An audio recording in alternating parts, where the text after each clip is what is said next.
The Vanishing of Budweiser Malt Liquor. The real reason it disappeared. In the early 1970s, Budweiser launched a product almost no one remembers. A malt liquor carrying the Budweiser name. It appeared suddenly and vanished even faster. Vanished in just 14 days. This is the story of Budweiser Malt Liquor and the real reason it disappeared. The rise of malt liquor.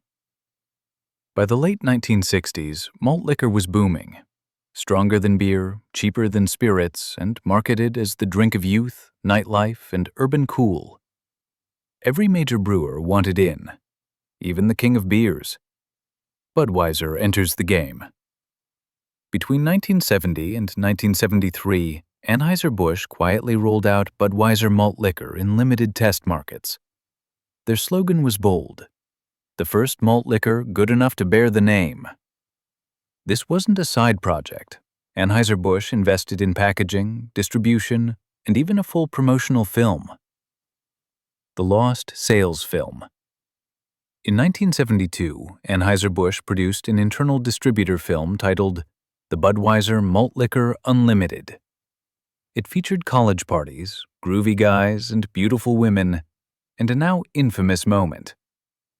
A man in a wide-brimmed hat turns to the camera and says, "Hey man, maybe you don't drink a bunch, but I drink a ton of it." The film reflected a growing trend, targeted marketing toward specific demographics, especially black consumers, who data showed were buying malt liquor at higher rates. But even as Budweiser malt liquor prepared for a national push, something was going wrong behind the scenes. The sudden collapse. On August 3, 1973, Anheuser Busch made a stunning announcement. According to a brief published in the New York Times the next day, the company would cease all sale and production of Budweiser malt liquor, effective August 17th. Just 2 weeks later. The reasons given were blunt: a recent labor disturbance and certain liquid supply shortages.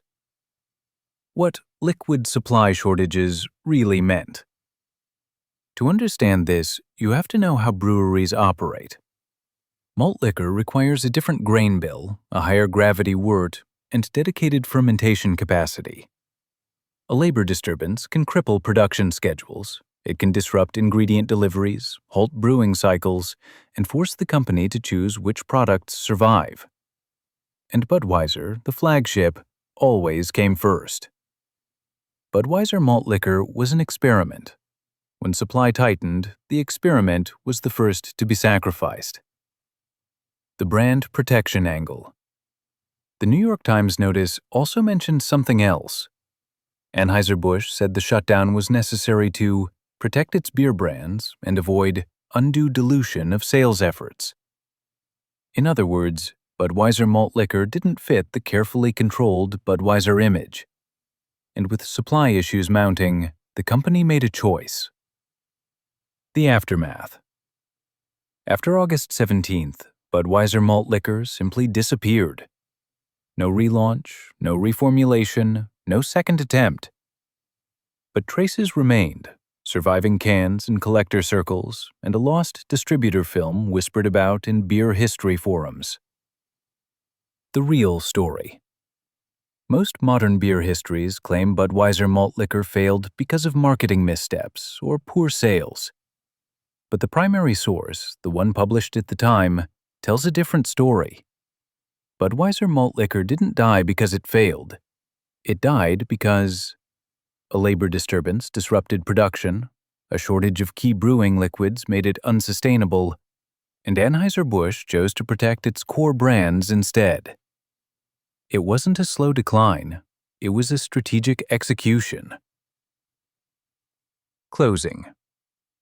Today, Budweiser malt liquor survives only in scattered memories, collector cans, and a single paragraph in a 1973 newspaper.